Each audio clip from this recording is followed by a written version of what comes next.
hermosas, bienvenidas al canal Iliana Home, bienvenidas, bienvenidos a mi casita, su casita.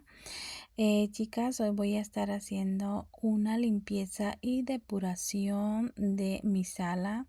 Estaré retirando lo que es las decoraciones de otoño. Estaré moviendo muebles, mesa de centro para limpiarla. Estaré moviendo los sofás y estaré haciendo algunos cambios.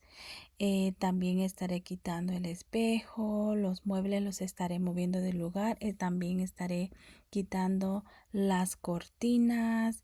Yo no sé ustedes, chicas, pero a mí me encanta siempre antes, después de cada estación del año o cada temporada que yo decoro en mi casa, siempre hago una depuración, hago cambios y hago una limpieza profunda, y para darle lugar a las nuevas decoraciones, pues como ahora ya viene lo que es la decoración para Navidad. Entonces voy a estar haciendo todo este proceso y espero, chicas, que me acompañen a limpiar, y espero que este video sea de motivación para ustedes también, para que le den la entrada a esas nuevas decoraciones navideñas, mi estación favorita número 1 del año, porque otoño es mi segunda estación favorita del año.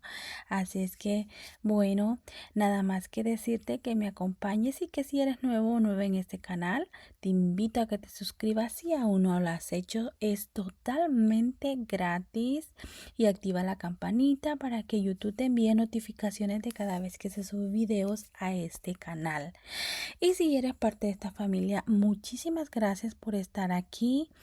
Y si me quieres seguir en mis redes sociales, búscame como Iliana25, Iliana Home 25. En mis redes sociales me puedes encontrar en Instagram, Facebook, TikTok. Soy una principiante por allá, pero les comparto muchos videitos de decoración y una que otras cositas. Así es que bueno, les deseo un lindo día, que Dios me las bendiga, y nos vemos en un próximo video, y las dejo disfrutar de este. Hasta luego, chao, bye.